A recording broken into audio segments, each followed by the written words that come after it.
Okay, so here we go. I'm gonna draw this in charcoal so that you guys can see it. Please, please, please, please, please, please get where you can see. This is where I will stay put. Okay? Again, I'm gonna look at my objects. I didn't like the tangent they were causing. So I just kind of moved my pear over. Can everybody see what I'm drawing? Please move. Todd, there's no way you can see what I'm drawing. Jane, come on up. Come on up. Come on up. I don't bite. Question. Yes. Why are there only 2 objects? So that it's a quick demo. That's the only reason. Yes, very good call. Okay, so yes, I am doing even number of objects. It's literally so that it's a quick demo, so that you literally get 2 different objects, so that we just have some variety. But yeah, don't do 2 objects, okay? Very first thing I'm gonna do is see if they sit more horizontal than vertical with my L's. Also take note of how it fills the page when you fill the L's, okay? Putting my bumpers in, okay? Just to kind of make sure I don't run into it. And I will begin by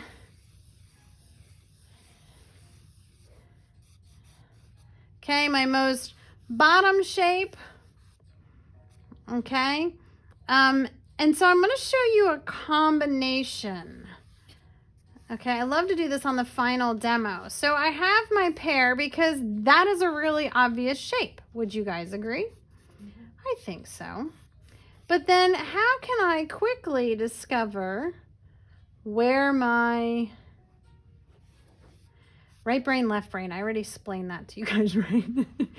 How do I quickly discover where this guy is going to be?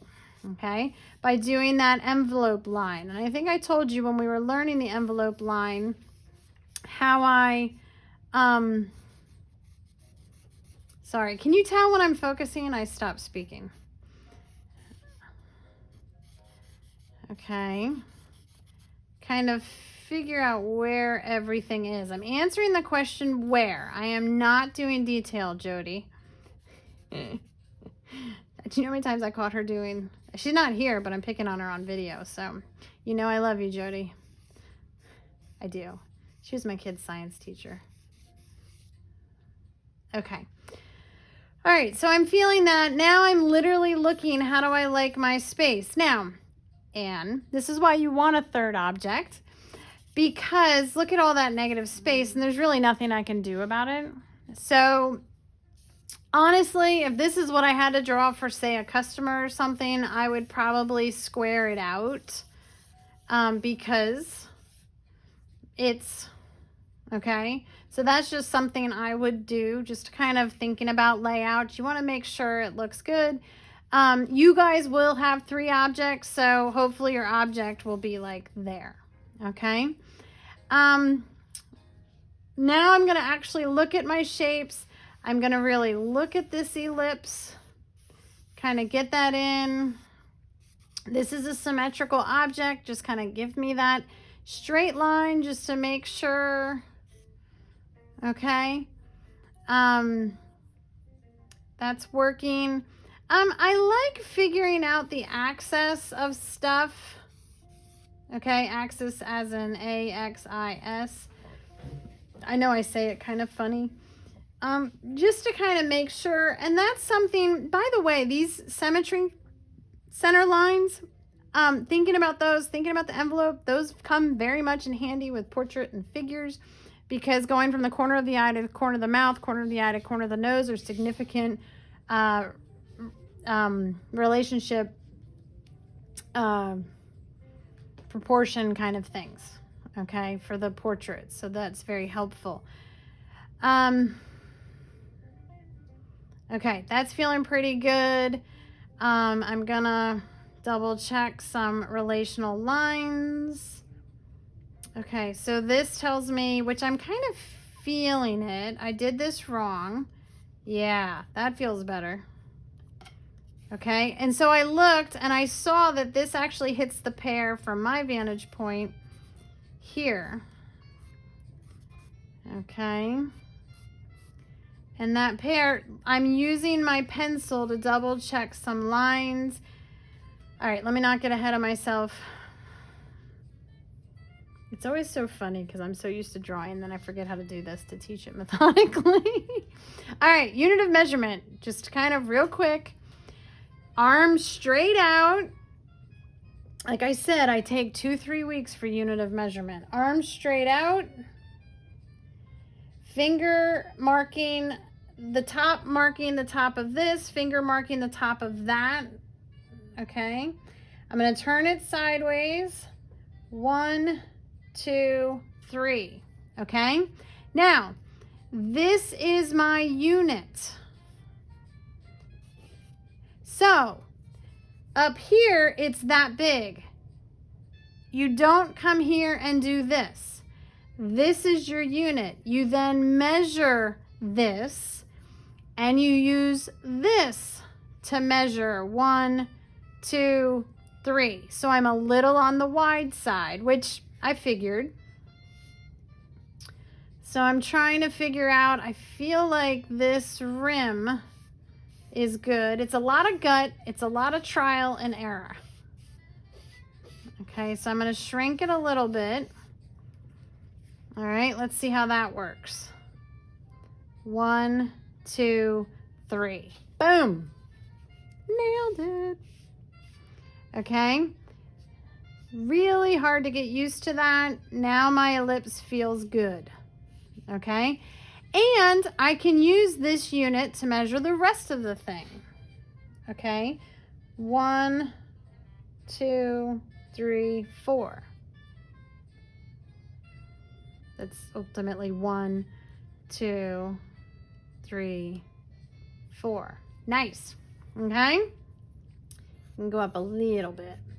And then you make those adjustments. Okay. And that is how unit of measurement, as the review, works. Okay. Straight line construction. Already started it because I was like, that curve is weird. Okay. So I looked at it and it kind of tucks back here. Then it comes across, that being the most horizontal. Then it begins to go up. Okay, I can double check this ellipse back here.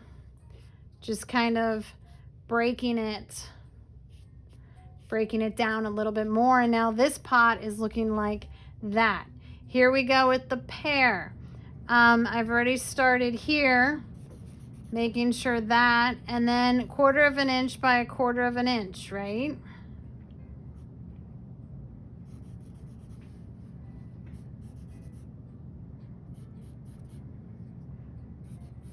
And Miss Christina's focusing, so she stopped talking. Right brain, left brain. Gotta get better with my posture. I slouch too much. Okay, anytime I'm unsure, I will check using the straight of my pencil.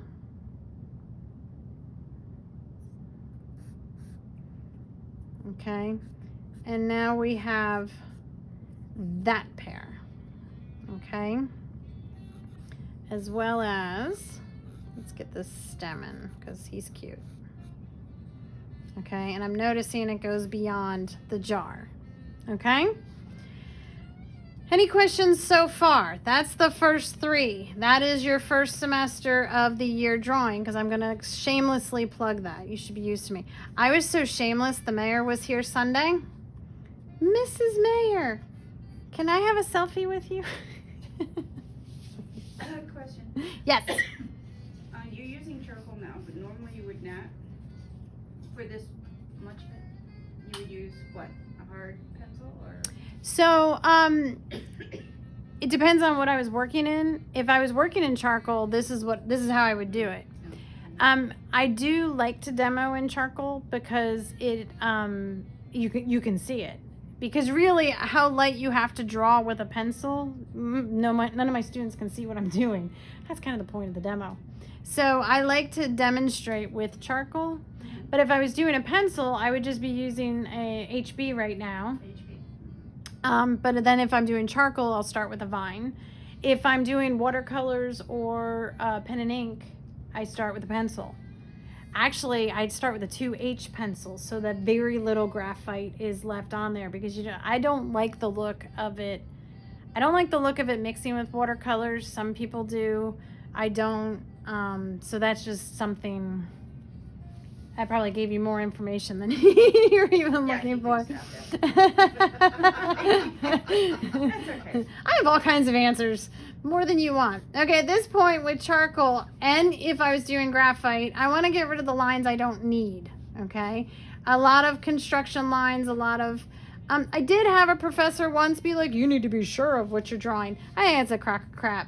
I think if you're good, it was not my classical training. It was my one class at Mason, and I said, you don't know what you're talking about, so I'm going to go to a real art school.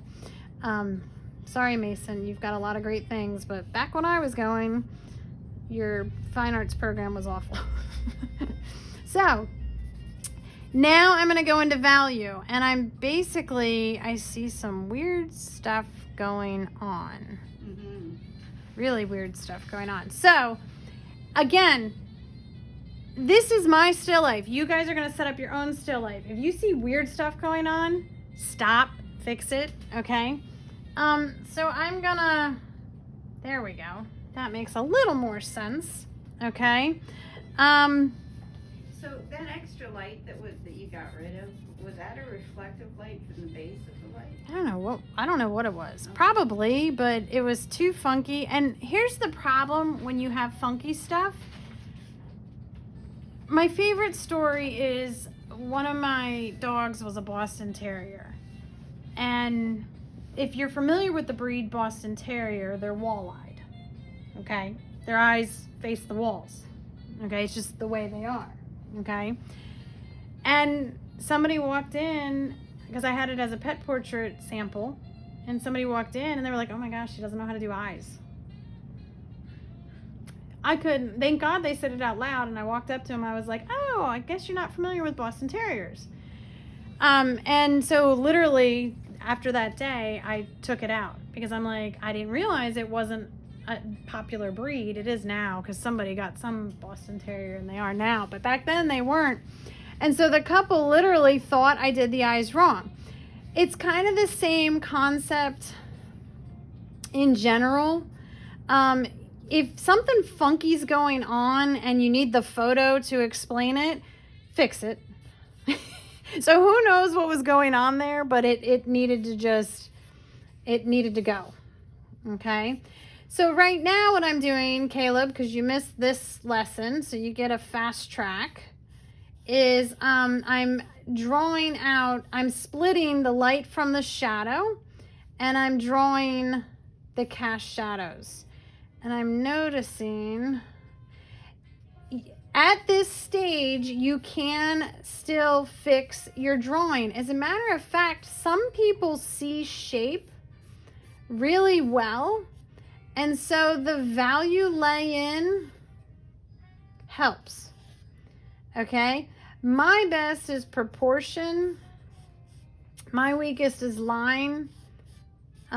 So shape is fine for me, but like I have a student I'm teaching right now, and he is very much shape, and his weakness is proportion. So I have him do a 2-value lay-in and instead of drawing it in, to be quite honest. So know your strengths, know your weaknesses as you draw. Try it all, because then you're not going to learn what your strengths and weaknesses are. Okay? So I literally just divided everything. I love this. You didn't see that. It's a giant piece of charcoal. How cool is this? I get excited over stupid stuff. I'm easily amused, which my husband loves, so that's good. He brought me tortellini today. He's just like my total hero. We went out to Bella Vita last night to celebrate the success of the open house and the expansion and all the things, and he forgot our dinner in the car, and so it sat overnight, and I was really looking forward to leftovers. Really looking forward to my leftovers. Like, I literally... Italian leftovers are the best because it sits in the sauce and whatnot. He brought me, this is a brand new piece of charcoal, so it's like, our charcoal's organic, so it's fun. He was like, what do you want for lunch? And I'm like, well, I wanted my tortellini, but you know, we had to throw it out. He brought me tortellini. Isn't he sweet? Like, points, major points, because he's the one who left it in the car. Okay, so what I'm literally doing right now, as a reminder, what am I doing?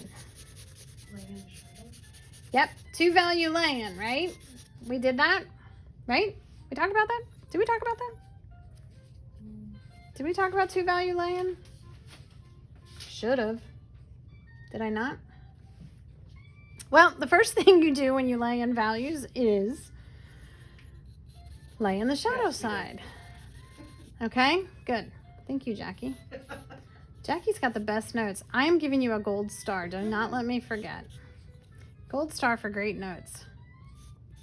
So you didn't do your little value drawing up at the anywhere? I didn't. I did that for you guys for the sake so you would understand.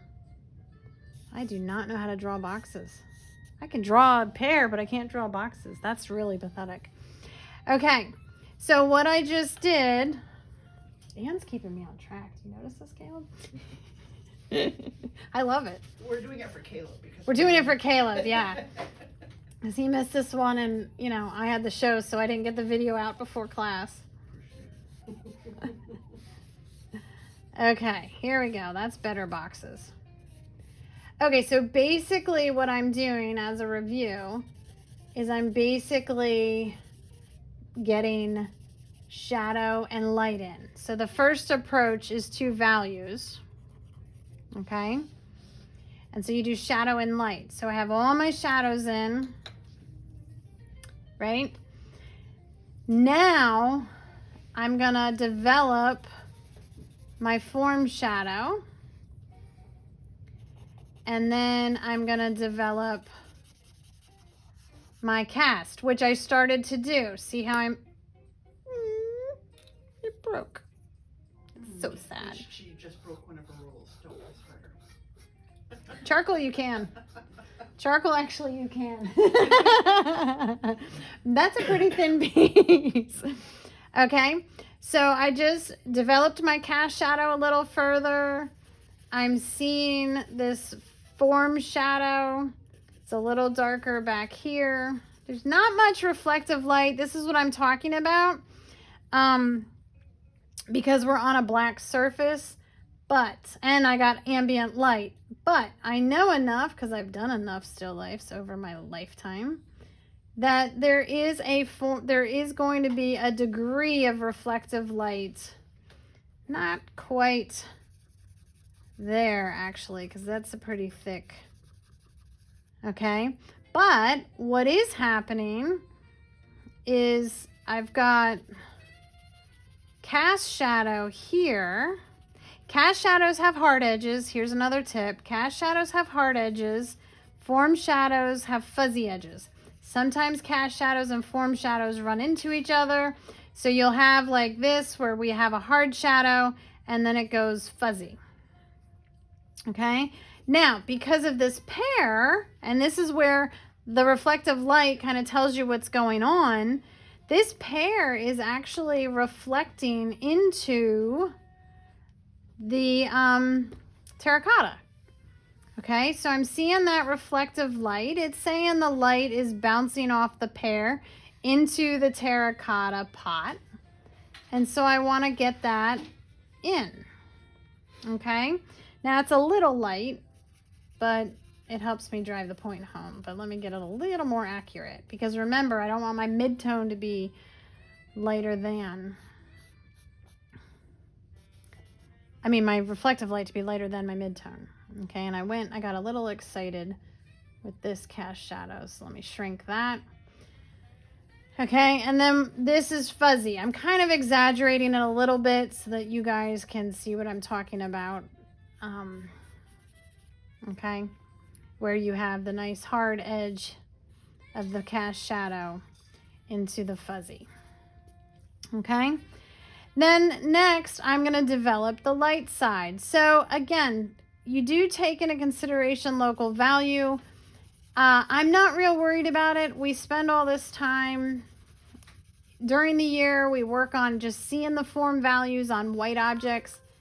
And then I bring in 3 different local value objects, and we make sure they look differently. And I explain all that. For today, we're just gonna, so I'm putting in the light. There's a bit of a mid-tone here. Remember, you want to think about the form, and that is starting to turn away from the light. And basically what I like to do, now, guys, don't forget, you're going to circle the highlight. I'm working in charcoal, and out of habits, I know with charcoal, because I'm in my vine, I can erase that down to paper. Okay, graphite's not so forgiving, so make sure you kind of mark that circle. Okay, and now I'm going to push the mid-tone a little bit more. Okay, pushing the mid-tone a little bit more, getting that mid-tone gives you that transition. Okay. Okay, knowing the difference between cast and form. Again, form is fuzzy. Okay, so this isn't going to have a mid-tone because that's a cast of the lip, but then it goes down into form, so that's going to have a fuzzy edge. Okay. You also have, sometimes the objects have the mid-tone on the edge. Okay. And if you really want to be fancy, or I haven't called time yet, you can put the table in, which is really important. And you can kind of go, okay, I need my compressed charcoal because this is not going to be dark enough. Plus I'm not on charcoal paper, so.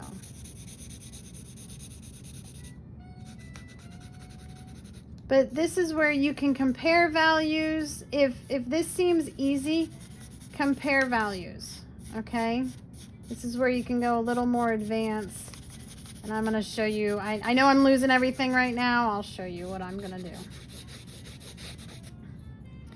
Okay, this is the lit side, but I don't want to ever do something on the other side that I don't have. Okay, because we're going to do a completed still life today. I'm going to do one still life. I'm watching the time. In the half an hour. What are you guys going to do with a half hour? You've never had a half hour. Okay, so this is a paper stump. You got to have some stuff down before you use it. I'm going to kind of just have some fun. And I'm not on charcoal paper. When I teach charcoal, you get charcoal paper. Well, we do some in the sketchbook, but when we do a more refined piece, I hand out charcoal paper. Okay, but just so you guys can kind of see a little more refined drawing. Okay, so your goals. Okay, now I know this was crash course. Some of you have some experience, some of you do not. So please don't be overwhelmed by all this. Okay, but if I feel like you have enough pencil on your page, I'll give you a paper stump. But you can, it is good to get in the habit of being able to kind of move things around with charcoal itself. Okay, now I totally lost my cast shadows. They are most definitely the darkest part. Honestly, when you work in charcoal, there are charcoal pencils that have a little bit of wax to them, so they come across darker. I can also kind of erase out because there is some light infusing. Okay, I'm squinting my eyes. That is something I always forget to say because I do it naturally. Okay, but I'm literally going, okay, who's darker? The pot or the table? Well, it's pretty lit back here, and this pot has a pretty good form shadow on it. So the pot is actually darker than the table, which seems crazy, but this is lit. Okay. But see how that gives it a little more form, getting that background in, even messily? Okay, so that's always a fun thing to do. All right, now, in typical habit of me being a oil painter, but also charcoal, because erasing out the light is the last thing you do in an oil painting. But in charcoal, once you have your vine down before you go into the rest, you can then erase out your highlights, and that kind of gives it a little more life. There you go. There's your demo. So if you were doing pencil instead of charcoal for that upper lip around the ellipse, you would have left that to the white? I would have left it at the white. Only because pencil's harder to erase. But, and that's kind of the funny problem, because I work in charcoal and paint. So it becomes a funny thing for me, because really with charcoal and paint, it's not something you think of in the beginning. So when I work in where I have to leave the white, it's like, oops, I forget it every time. I got in trouble so many times with my watercolor professor, it was hilarious. It really became a running joke between the two of us, because she was like, yep, you're an oil painter. So, all right. Any questions? Ready to do this? Yes, no, maybe? All right, here's what we're going to do. You are going to, everybody has their stations. You are going to, we're going to do round robin. You're going to go up, pick your favorite object, go put it back on your station, and we're going to take turns so that no one person gets the perfect still life. I teach children and kids and teens all the time, so this is just a good experiment.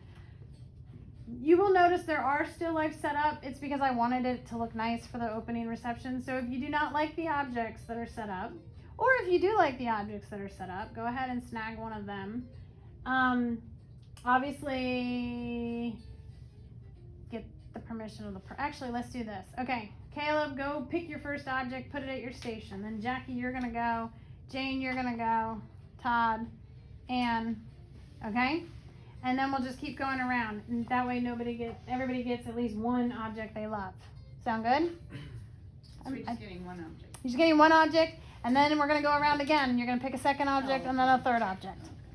Yeah. Yep. But you can't pick your object back?